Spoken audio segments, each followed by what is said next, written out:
വിളിക്കപ്പെട്ടവരും തിരഞ്ഞെടുക്കപ്പെട്ടവരും. മത്തായി സുവിശേഷം 22 അധ്യായം അതിൻ്റെ 14 വാക്യത്തിൽ പറയുന്നു, വിളിക്കപ്പെട്ടവർ അനേകർ, തിരഞ്ഞെടുക്കപ്പെട്ടവരോ ചുരുക്കം. കർത്താവായ യേശുക്രിസ്തു പറഞ്ഞതാണ്, വിളിക്കപ്പെട്ടവർ അനേകർ വിളിക്കപ്പെട്ടു, എന്നാൽ അതിൽ നിന്ന് തിരഞ്ഞെടുക്കപ്പെട്ടവർ ചുരുക്കമാണ്. ഈ ഒരു വചനത്തിൻ്റെ അടിസ്ഥാനത്തിൽ നമുക്കൊരു കാര്യം ഉറപ്പിക്കാം, വിളിക്കപ്പെട്ടവരും തിരഞ്ഞെടുക്കപ്പെട്ടവരും രണ്ടാണ്. ആരാണ് വിളിക്കപ്പെട്ടവർ, ആരാണ് തിരഞ്ഞെടുക്കപ്പെട്ടവർ എന്ന് നമുക്കൊന്ന് ചിന്തിക്കാം. വിളിക്കപ്പെട്ടവർ, ദൈവത്തിൻ്റെ സുവിശേഷം എല്ലാവരും കേൾക്കുന്നു. കർത്താവിൻ്റെ സുവിശേഷം, ആ സുവിശേഷത്തിൻ്റെ വിളി എല്ലാവരിലേക്കും എത്തുന്നു. ദൈവം തൻ്റെ കൃപയാൽ എല്ലാവരെയും വിളിക്കുന്നു. ഈ വിളി സൗജന്യമാണ്. ദൈവമാണ് സകലരെയും വിളിക്കുന്നത്.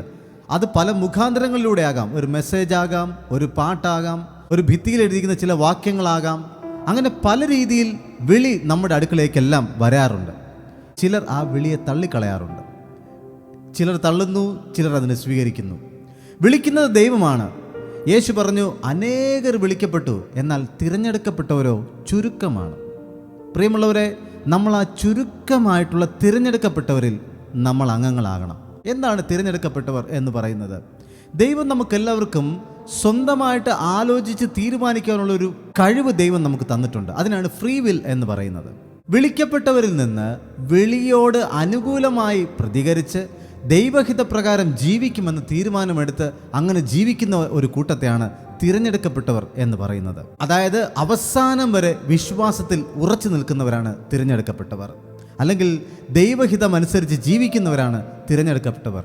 കല്യാണ വീട്ടിലെ ഉപമയെക്കുറിച്ച് മത്തായി 22 പറഞ്ഞിരിക്കുന്നു, വിവാഹത്തിന് എല്ലാവരെയും ക്ഷണിച്ചു, എന്നാൽ അതിൽ ഒരുവന് മാത്രം കല്യാണ വസ്ത്രമില്ലായിരുന്നു, അവനെ പുറത്താക്കി കളഞ്ഞു. ഈ കല്യാണ വസ്ത്രം എന്ന് പറയുന്നത് നമ്മുടെ ജീവിതത്തിലെ വിശുദ്ധിയാണ്. ഈ കല്യാണ വസ്ത്രം എന്ന് പറയുന്നത് ഒരു ദൈവത്തിൻ്റെ ജീവിതത്തിലെ സമർപ്പണമാണ്. ഈ കല്യാണ വസ്ത്രം എന്ന് പറയുന്നത് ഒരു ദൈവ പൈതലിൻ്റെ ജീവിതത്തിലെ വിശ്വസ്തതയാണ്. ഞാൻ തിരഞ്ഞെടുക്കപ്പെട്ടവനാണോ എന്ന് എനിക്ക് എങ്ങനെ ഉറപ്പിക്കുവാനായിട്ട് കഴിയും?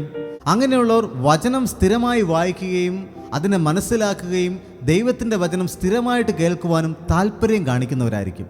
മറ്റൊരു പ്രധാനപ്പെട്ടൊരു കാര്യം, നമ്മൾ തിരഞ്ഞെടുക്കപ്പെട്ടവരാണെങ്കിൽ നമ്മളുടെ ജീവിതത്തിൽ മാനുഷികമായി നമുക്കൊരു തെറ്റ് സംഭവിച്ചു പോയാൽ ഉടൻ തന്നെ നമ്മുടെ മനസ്സിൽ ഒരു തോന്നലുണ്ടാകും, നമ്മൾ ചെയ്തത് തെറ്റാണ്, അത് പാപമാണ്.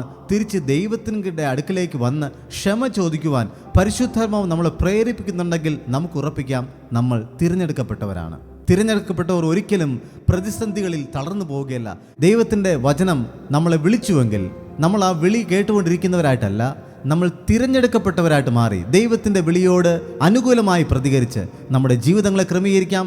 അവസാനത്തോളം പിടിച്ചു നിന്ന് സ്വർഗരാജ്യത്തിൻ്റെ അവകാശികളായിട്ട് മാറാം.